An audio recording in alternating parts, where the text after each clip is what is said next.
ত্যাগীদের মূল্যায়ন করে ইনশাল্লাহ, আমি আশাবাদী। কারণ আমি দীর্ঘ বছর আন্দোলন সংগ্রামে সক্রিয় ছিলাম, আমি একাধিক বিস্ফোরক মামলার আসামি হয়েছি। তো দলের কাছে একটাই প্রত্যাশা, ডেডিকেশন, এডুকেশন, এই দুটো যেন বিবেচনা করে।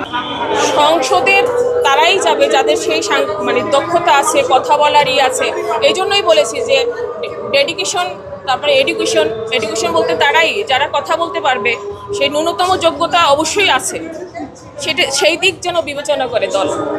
আমি আসমা আজিজ, সহ স্বনির্ভর বিষয়ক সম্পাদক, বাংলাদেশ জাতীয়তাবাদী মহিলা দল, কেন্দ্রীয় কমিটি। নারী শিক্ষা ও নারীর কর্মসংস্থান, তারা যেন তাদের নির্দিষ্ট সিকিউরিটি মেনটেন করে, যে পর্দা করে কিংবা যে যেভাবে চলে সেইভাবে স্বাধীনতার সাথে নিজের কাজটাকে কমপ্লিট করতে পারে এবং একটা কর্মসংস্থান ব্যবস্থা হচ্ছে যে আমরা ফোকাস করবো নারীর হচ্ছে নিরাপত্তা, পুষ্টি এবং তাদের পরিবারের সাথে হচ্ছে আমরা সোশ্যাল কাউন্সেলিংগুলো করব, যাতে কমিউনিটি কাউন্সেলিংগুলো হয় এবং নারীদের স্বাস্থ্য বিষয়ক যে চিকিৎসাগুলো আছে সেগুলোর যে অতিরিক্ত যে খরচ সেটা কমিয়ে আনা এবং বাল্যবিবাহ নিরোধের ক্ষেত্রে গ্রাম অঞ্চলে বা রুরাল প্লেসে আরো বাস্তবায়নের জন্য আমরা কাজ করে যাব।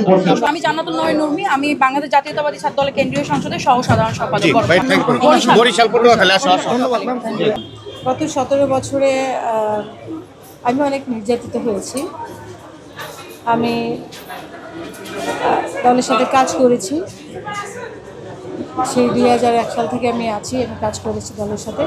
জাসেসে ছিলাম, জাসেসের হয়ে এমন কোনো জায়গা নয়, মিছিল মিটিং কাজ আমি সবসময় করেছি। ম্যাডামের সাথে রোড মার্চে গিয়েছি, সব কাজ করেছি। পুলিশ মেরে আমাকে আদামরা করে দিয়েছিল, নির্যাতিত হয়েছি। যাই হোক, আমি সেই দলের প্রতি আমার ভালোবাসা, আমার সম্মান, আমার রেসপেক্ট, আমি সেই ছোটোবেলা থেকে, আমি যখন অনেক ছোট, আমি শহীদ প্রেসিডেন্ট জিয়াউর রহমানের কাছ থেকে অনেক পুরস্কার নেওয়ার সৌভাগ্য আমার হয়েছিল। সেই থেকে তার প্রতি সম্মান, ভালোবাসা এবং তার জিয়াউর রহমানের আদর্শে আদর্শিত। এরপরে বড়বেলায় আমার বেগম খালেদা জিয়ার কাছে যাওয়ার সুযোগ হয়েছে, মিশেছি, কাছ থেকে দেখেছি যে উনি যে কতটা ভালো মানুষ, অনেক ভালো মানুষ। উনি অনেক ভালো মানুষ ছিলেন, উনি আমাদের মাঝে আছেন। আমি চেষ্টা করি ওনার মতো হওয়ার, ওনার মতো কাজ করবার আমি চেষ্টা করি। আমি শিল্পী হিসাবে যদি আমি দেশের জন্য কিছু করতে চাই, দেশের জন্য কিছু করতে গেলে একটা রাজনৈতিক প্ল্যাটফর্ম দরকার। তো আমার দল বাংলাদেশ জাতীয়তাবাদী দলের আদর্শে আদর্শিত আমি, সেহেতু আমি দলের কাছে চাচ্ছি একটি আসন। দল যদি আমাকে প্রয়োজন মনে করেন, যোগ্য মনে করেন, নিশ্চয়ই দেবেন। যখন যেভাবে যে কাজ দেবে সেই কাজ করার চেষ্টা করব।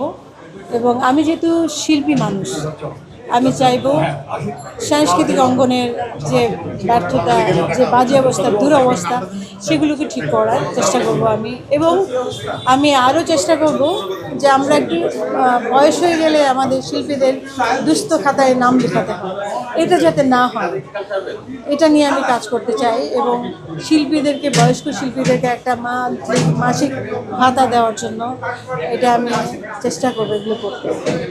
এবং আমি শিল্পী মানুষ, আমি সারা পৃথিবীকে, আমার বাংলাদেশকে আমি রিপ্রেজেন্ট করে আসছি, এখনও করছি, করব। আর দল দিবে কিনা আমি জানি না, বাট আমি দলের সাথে আছি, সারা জীবন এই দলের সাথে থাকবো, এই দলের সাথেই মরে যেতে চাই। আমার নাম রিজিয়া পারভিন, আমি বিএনপির নির্বাহী কমিটির মেম্বার একজন। এর আগে আমি জাসেসের ভাইস প্রেসিডেন্ট ছিলাম বহু বছর। আমি অবশ্যই প্রত্যাশী, বিকজ নতুন মুখ আমরা দেখতে পাচ্ছি, নির্বাচনেও এসছে এবং দল অবশ্যই বলেই দিয়েছে যে কোয়ালিটি কোয়ান্টিটি দেখবে এবং ত্যাগ তো আছেই। আমাদের বড় যারা সিনিয়র নেতৃবৃন্দ ওনারা ত্যাগের কথা বলছে, বাট আমরা ত্যাগের কথা বলবো না। আমরা নতুন প্রজন্মের যারা, তারা আমরা বলবো উই হ্যাভ এ প্ল্যান। আমরা একটা এমপি হচ্ছি, সেটার পেছনে অবশ্যই আমার একটা প্ল্যান আছে এবং প্ল্যান নিয়ে আমি আগাচ্ছি।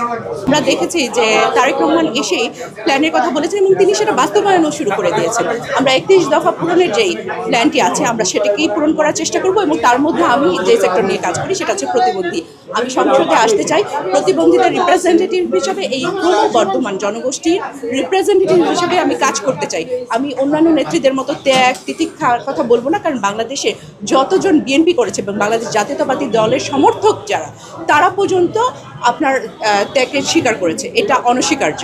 এবং তারা অত্যাচারের শিকার হয়েছে ফ্যাসিজম আমলে, তাই আমি সেই ত্যাগের কথাই যাব না, সেই ত্যাগ নিয়ে আলোচনাও করব না। আমি শুধু বলবো আমাদের একটি নির্দিষ্ট প্ল্যান আছে, আমরা সেই নির্দিষ্ট প্ল্যান নিয়ে কাজ করব এবং আমরা 31 দফাকে পূরণ করার চেষ্টা করব। আমি ডক্টর নাসিমা ইসলাম চৌধুরী। হ্যাঁ আছে, আমি জিয়া সাইবার ফোর্সের সেন্ট্রালে আছি এবং কোকো ক্রিয়া ফাউন্ডেশনের কার্যনির্বাহী পরিষদের সদস্য হিসাবে আছি। আপনারা একটা জিনিস দেখেছেন যে 17 বছর যে আমরা রাজপথে ছিলাম, এত লাঞ্ছনা বঞ্চনা আমাদের উপর দিয়ে গিয়েছে। কখনো কি দেখেছেন একটা জাতীয়তাবাদী শক্তি, একটা জাতীয়তাবাদীর একটা দলের কর্মী কখনো কোনোদিন কোনো জায়গায় চলে গেছে? আমরা হচ্ছে জাতীয়তাবাদী দল, যেখানে আমাদের গুচ্ছ পরিবার। আমরা জাতীয়তাবাদী দল হচ্ছে একটি পরিবার। আমরা এখানে কোথায় কোন জায়গা থেকে আসছি, কে কোথা থেকে আসছি, কখনো কোনো দিন আমরা এই বিবেচনাটা করিনি। আমরা সবসময় দেখেছি জাতীয়তাবাদী একটি শক্তি, জাতীয়তাবাদী একটি পরিবার। তাই আমাকে যদি মনোনীত করে তাহলে দলকে ধন্যবাদ, এবং দল আমাকে মনোনীত করবে এটা আমি আশাবাদী। কারণ আমি 36 বছরের রাজনীতির ফসল আজকে আমার এটা।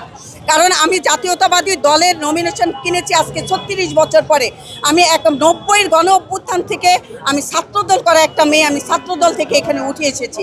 তাই আমাদের এই 17 বছরে যতটা আন্দোলন সংগ্রাম হয়েছে, যেখানেই কাজ হয়েছে, এবং বাংলাদেশের যে কোনো জায়গায় যে কোনো কর্মসূচি দিয়েছে, আমরা প্রত্যেকটা কর্মসূচি বাংলাদেশের বিভিন্ন অঞ্চলে দিয়ে করার চেষ্টা করেছি।